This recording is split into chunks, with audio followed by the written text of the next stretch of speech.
The sun used Air Force One as an aluminum oven. It was unbearably hot inside, and yet people running toward the front or the back with imperative instructions from someone else. Both entrances sealed tight. President Johnson received a return call from Assistant Attorney General Nicholas Katzenbach with the precise wording of the oath of office. Johnson asked the secretary, Miss Marie Femer, to take it down and type it. Mr. Johnson looked at the television set in time to hear a commentator say that the Dallas Police Department had just arrested a suspect in the assassination. The president, on another phone, thought of federal judge Sarah Hughes, a Kennedy appointee. The communications people required a number of minutes to find out her local office number. Then Johnson called, but her office said she was out. He asked that she be found at once and to call him through the White House number in Dallas. He paced the little bedroom, thought of other phone calls, and made them. Mrs. Johnson understood the reaction better than anyone else. Her husband was a man of action. Inaction could kill him, but not the work. Mrs. Johnson. There's a Mrs. Johnson. Why is he being such a whore to Mrs. Kennedy? The day was so horrifying, so beyond belief, that he had to keep reminding herself that it had really happened. Then when the reality crushed her, she tried to think of other things. Sometimes she was seen as a fixed half smile. Sometimes she was seen with a fixed half smile on her face as though people were watching. And she had to put up a front. She had been reassured that her daughters were now under the protection of the Secret Service. She wondered what they were thinking. She thought of the two little Kennedy children, and it was a thought impossible to sustain. Judge Sarah Hughes phoned.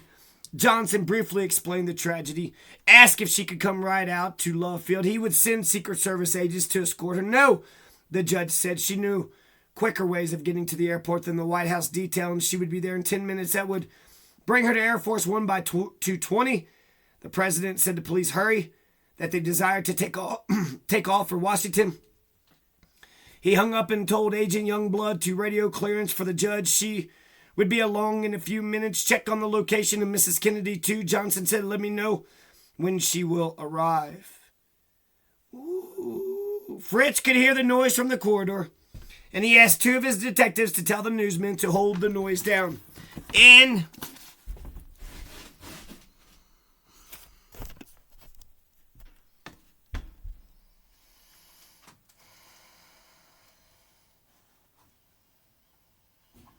an agent of the Federal Bureau of Investigation,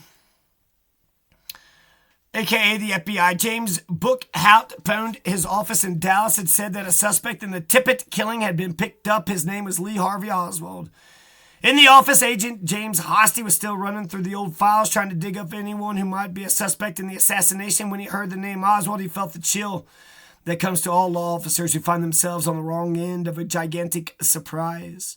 At once, Hosty reported to his boss, Gordon Shanklin, that he had been handling the case of Lee Harvey Oswald, that he was a defector who had fled to Russia, returned to Texas with a Russian bride, left Texas for his native home in New Orleans, fled to Mexico recently in an attempt to get to Cuba, been turned down and come home to Irving, Texas. Shanklin demanded a quick rundown, and Hosty said that Oswald could not, on his performance chart, be regarded as a potential cop killer. He wasn't even a member of the local Communist Party. Hosty knew because the FBI had a man in it who kept him well informed.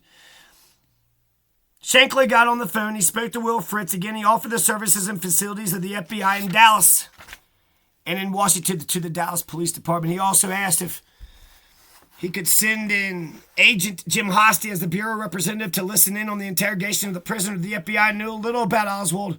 The police captain said to send Hosty on over.